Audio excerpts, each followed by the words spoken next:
Hello and welcome to the Sisters4Fitness Wellness Show. I'm Stephanie Gaines Bryant. Our guest today is Marla Spring. She's a medical provider at Anne Arundel Medical Group Diabetes and Endocrine Specialist. Today we're going to talk about diabetes prevention and maintenance. Welcome, Marla. Thank you. I'm very glad to be here. I'm sure you're very aware of the statistics.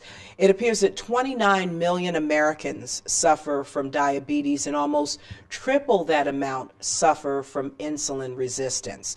So can we start off with just the basics? What is diabetes and the difference between diabetes 1 and type 2 diabetes?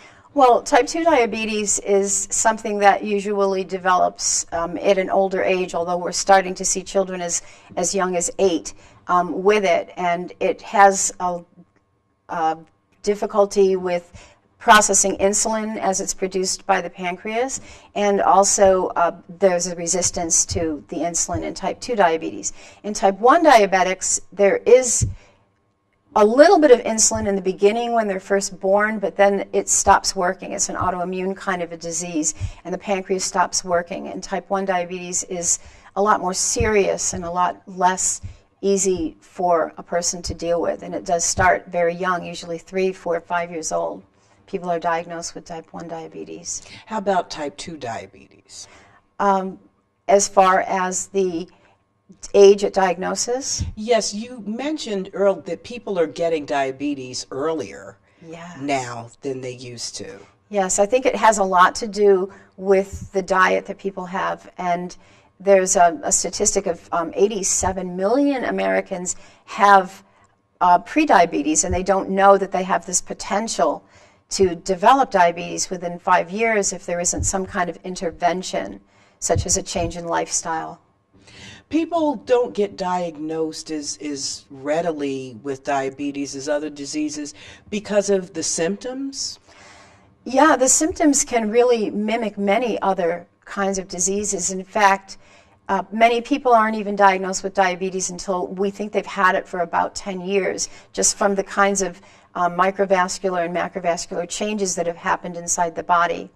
So people don't feel their high blood sugars very often, and if they felt their high blood sugars as they do their low blood sugars when they get shaky and sweaty and kind of cloudy in their minds, then they would be more attuned to going to their doctor's offices and getting a checkup and having their blood glucose checked. So you just mentioned some of the symptoms, which are possibly like feeling a little shaky, maybe feeling thirsty.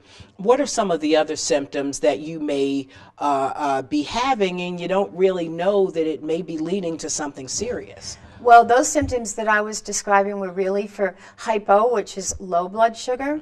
But people that are in the process of getting diabetes or are pre-diabetic will often have the thirst, as you mentioned, a frequency of hunger all the time and thirsty and having to go to the bathroom very often. And those are some of the symptoms. And some of them just have an overwhelming fatigue. It often gets missed because maybe they'll go to their primary care doctor and their main complaint will be that of fatigue. And fatigue is such a vague kind of feeling, and it can come from many different kinds of illnesses, especially endocrine, such as thyroid as well. We also know that diabetes is very prevalent in the African American community. I know myself and my family, both parents, both my mother and father, are diabetic. If you've got that genetic factor in there, should you be even more mindful of being checked at some point in your life? Yes, especially if one's parents have diabetes. And it's more of a cultural way of eating and of looking at food, rather than it is a gene for type 2 diabetes. There is a gene for type 1. But in type 2 diabetes, we kind of copy our parents' way of eating, and food becomes a part of ourselves in a special way for each one of us. And so I think that people have this mimicking of what their families did with them, and they're more likely to develop diabetes because they're overeating carbohydrates, having a sedentary lifestyle, perhaps not having the neighborhood where they can go out and go for a walk and get into exercising, and people do emanate their families, they. So in other words, our food may be killing us as far as the diabetes goes. Some of those wonderful foods that are so delicious that we enjoy so much may be causing the diabetes. Those candied yams may be too candy. That's right. Absolutely, which makes this time cheesy. of year, which makes this time of year a lot more difficult for many people. And it's about how much exercise a person is getting and what kinds of foods they're eating and how sedentary their lifestyle is. So diet and exercise play the most important role in diabetes management. Another thing, we were talking about symptoms a few minutes ago. With pre-diabetes, one of the things that made me more aware of it was the fact that you put on weight very easily, and it's almost impossible to take it off because of the way, as diabetics, because of the way our bodies process insulin. Yes, and the way we process carbohydrates. It is so easy, like you said, to put it on and so hard to take it off. And one has to really work on increasing their metabolism in order to get that weight off. And that means exercising. Losing weight is a matter of creating what's called a calorie deficit, so that you are taking in fewer calories than you're burning up, or burning up more calories than you're taking in. And that can be very difficult. People will say to me, I eat nothing and my blood sugar goes up.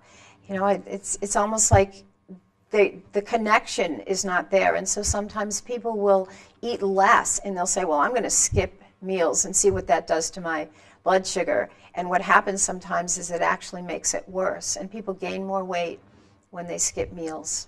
But the positive part about type 2 diabetes is it is manageable. Absolutely.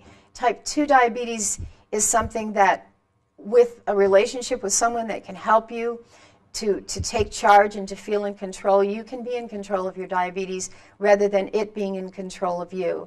That's very important. I have a license plate that says empower you, and I like to feel that what I do and what we do in our practice is we help to empower the patients so that they feel that they do have a say in how this is going to be resolved, or at least controlled and managed. Does it always mean a lifetime of medication? That's a good question. Many people will have to be on a small amount of medication, especially if they're very insulin resistant. They have a lot of perhaps fat around their middle, and they'll be more insulin resistant, and they might have to be on a certain medication for that forever. But many people will come to us and have very high blood sugars, and we will use insulin to help get it down, and then gradually they'll be able, as they are getting healthier and they're able to see the connection between what they're eating and how their blood sugars are, and they're increasing their exercise, we'll be able to reduce that insulin to almost nothing, and in many cases get people off of their medications. So the three major components, the diet part of it, making sure that you start eating the right foods, the exercising, and medication. Yes, and a whole big part that goes around that is attitude. A lot of people will come and say, well, my parents have diabetes, I have diabetes, so I guess I'm always going to have diabetes, and there's really nothing I can do about it. And then you'll have other people that say, I have this, I want to lick this, I want to do anything I can to help myself to get better. And it's a different way we work with each kind of person. I think there are different cultural differences. If we have someone who has one kind of diet and we try to work within their likes and dislikes so that we're not making them go way out of their comfort zone to get better. So what you're saying with your organization, with your group, each person is treated individually. There's not a cookie cutter way of dealing with Right. patients. Yes. Everybody's diabetes is different. Let's say you and I were both diabetic and we could wake up with a 100 blood sugar in the morning. Both of us eat exactly the same meal, say a half a cup of oatmeal, and have the same drink. And maybe 2 hours later, your blood sugar might have gone from 100 to 200, and mine might have gone from 100 to 150. So what we do is we try to see how different foods affect people and make our plans of care based on the individuality. There's also the story that each patient brings. You can't demand that a patient come and say, all right, I want you to lose weight. And then they're like, wait a minute, she doesn't know what my life is about. Exactly. You know, I've got 4 children, or I'm a grandma and I'm taking care of all my grandchildren, or my husband just died, or I also have cancer, or my family, I have to take care of my family. And so what I try to do is really get to know that person and find out about their diabetes, because it is an individual thing, and also to find out their story, to find out where does diabetes fit into their life, what are they willing to commit time-wise to trying to get better. I think that's why I love what I do so much, because I get to have relationships with my patients, and they know that we care. We really care about them, and not just, this is your number, here's a pill. What trends are you seeing? I'm sure the whole face of diabetes has changed over the last decade, with there being so many people who have the disease. What are you seeing? What people are you seeing come in? Are you seeing people who have had it for a long time? Are you seeing people who are more interested in the prevention aspect of it? Who's coming through the door? Well, we're getting more people that are interested in prevention of it because they have families that have it. But the bulk of the people we get are people who've had diabetes for many years and have tried different avenues to get it better and don't feel like they are going to be successful at it without some other intervention. So we get a lot of people who feel like they've tried and failed. It's kind of like stopping smoking. Well, I've given it up 5 times, okay, but now I'm still smoking. So they want something new. We're getting a lot of people who want something new. They want to be treated as an individual. And so what do you offer? One of the things we discussed is that sort of individual attention.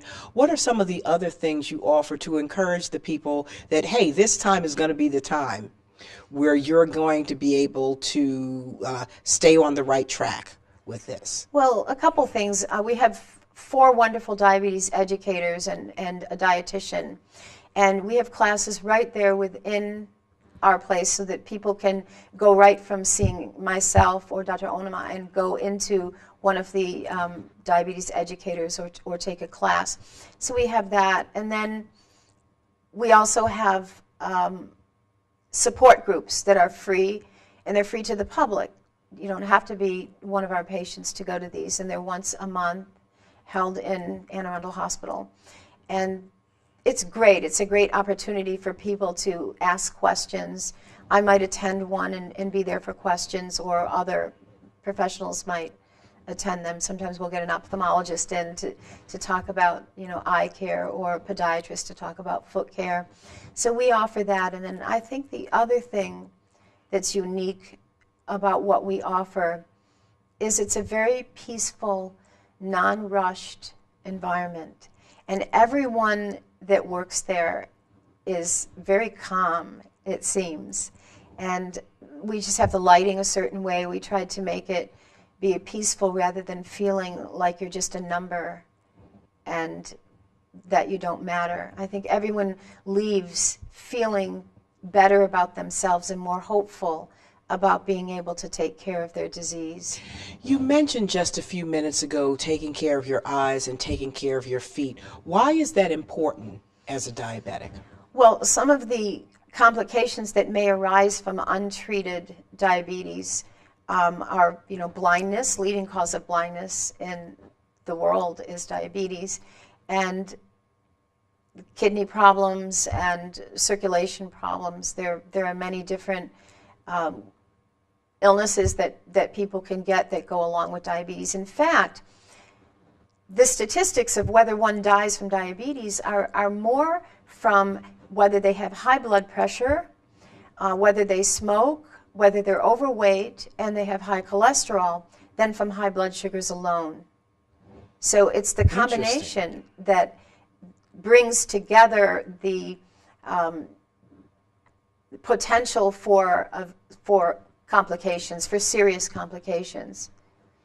It sounds like if you don't take care of it, it causes so many other issues that the best thing to do, the smartest thing to do, is to nip it in the bud from the very beginning. Begin working on your diabetes immediately as soon as you're diagnosed. Yes, and even better than that is to not get it to begin with if it's type 2. So, teaching our children when they're very young by example about healthy eating and about the importance of exercise. I think in this day and age of so much technology where we can, shop online, go to school online, everything online, and video games and things like that, that we just aren't motivating. Some of us aren't motivating our children and our families enough by example to get out there and be healthy. Exactly. When I was a kid, in the summertime, we would be outside from 8 o'clock in the morning till 8 o'clock at night. We spent so much time at play, being physically active.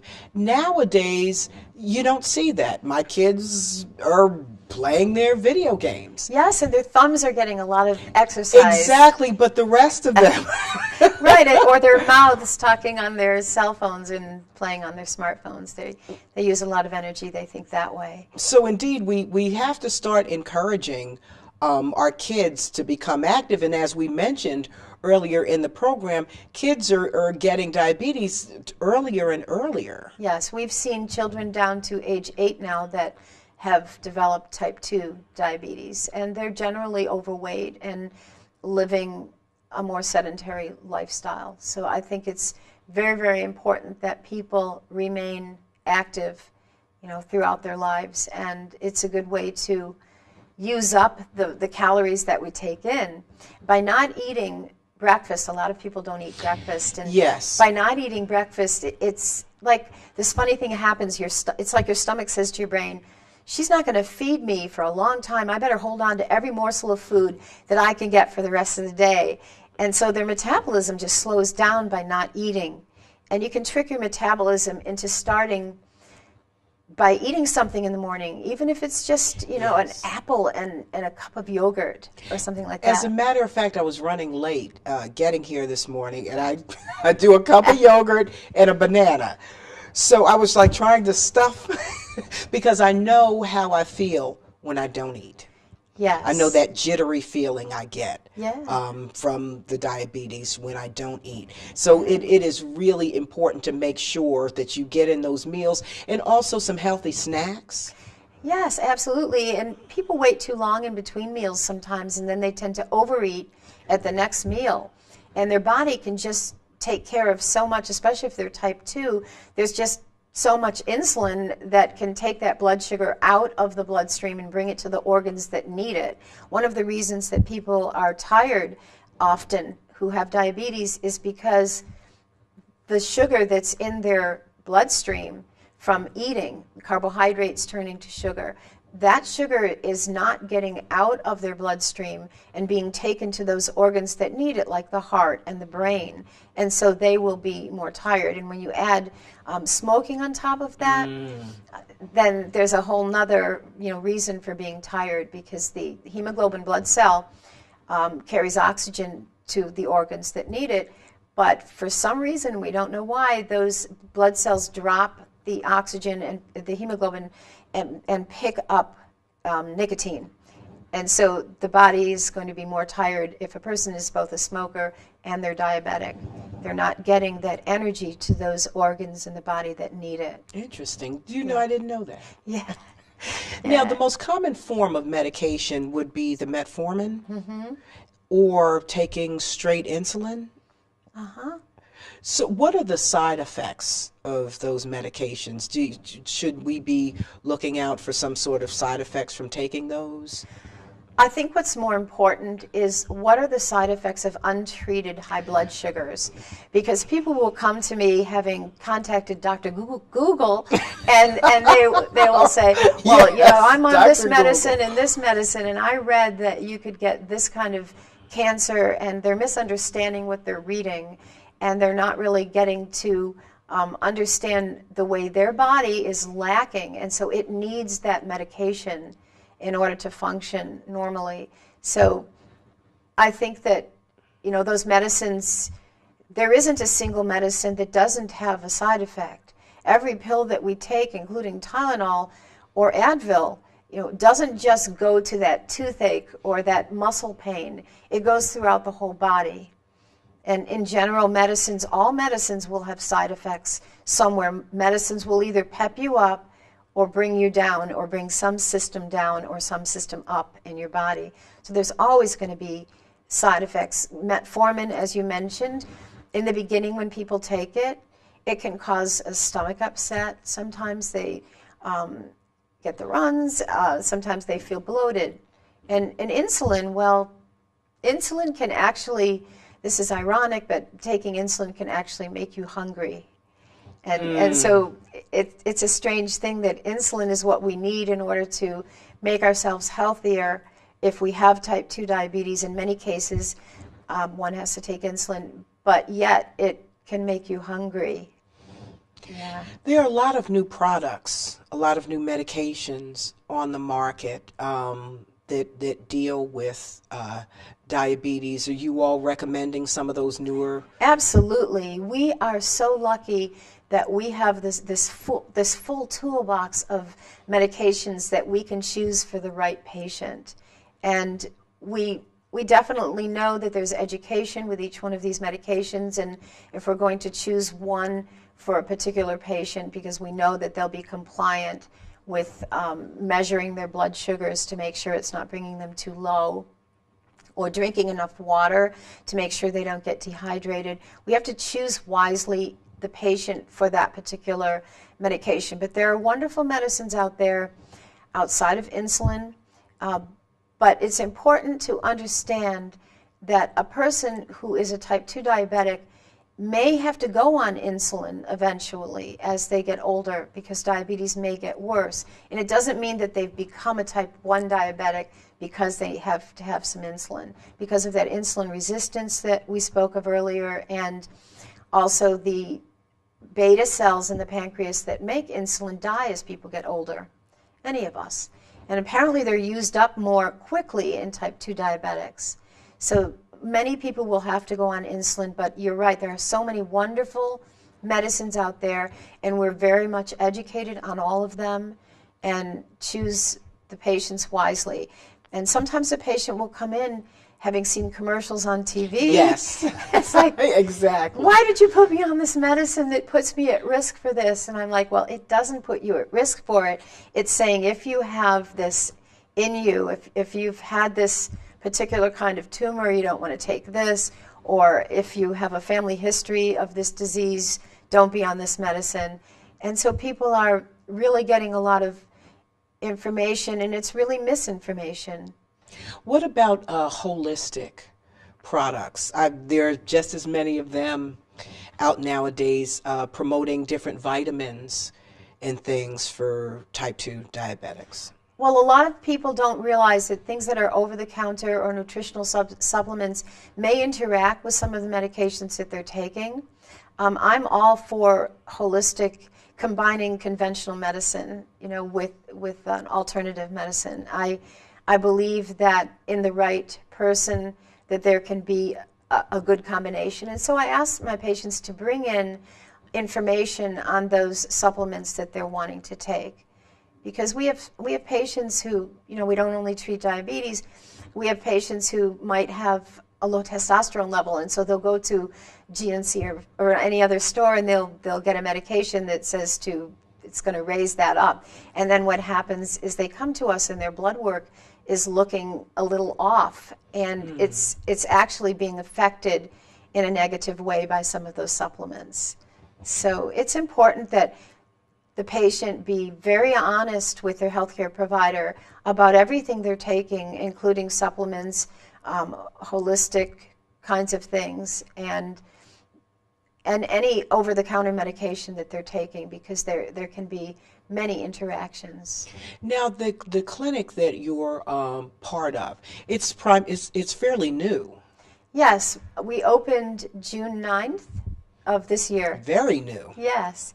Before that, we had our diabetes educators that would help patients in the hospital or help employees that had diabetes, and now we have a full office with the diabetes educators being a part of that office, as well as the two providers, myself and Dr. Onama.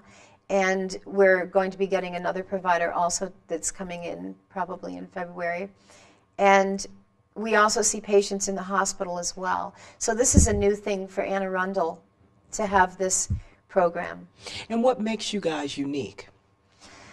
Well, I think it's that individuality that we look at each person as an individual, and that we allot more time to the care. When we see a person for the first time, we have 40 minutes, and that's a good amount of time to get to. That's great. Be with someone. Yes. That is great. It always feels like when you go to a physician, you're being rushed. Yes. Because he's got another patient or she's got another patient. That's good to know that you can take the time to get to know the patient. Right, and subsequent visits are 20 minutes. But even that is more time than many patients tell me they've gotten at other places that they've gone for health care. So we can also, I mean, to me, one of my goals is that if I have only 20 minutes to spend with a patient, that they feel that all of their questions have been answered. And we also have 24 hours, 7 days a week that patients can reach us if needed. And we have, our chart system is one that patients can write us letters through Wonderful. The chart and ask us questions. And you also mentioned that outside of the patient care, outside of just going to see the doctor or the provider, you can take nutrition courses, or you can take classes in how to manage your diabetes. Yes. So that's in addition to just seeing a provider. Yes. We have 2-hour classes. There's a series of 3 2-hour classes each month, and that are given by the diabetes educators and our dietitian. And each class will focus on, the first classes will focus on what is diabetes and the importance of monitoring blood sugar, which is extremely important, that Very people good. measure their blood sugar so they know where they are. And then each class builds upon the first class, and it's very helpful. Okay. Thank you so much for joining us today. We've been talking to Marla Spring. She's a medical provider at Anne Arundel Medical Group, diabetes and endocrine specialist. I appreciate your visit today. Very informative, a lot of information that we absolutely need to know. I'm Stephanie Gaines Bryant. You've been watching the Sisters for Fitness Wellness Show. Have a great day.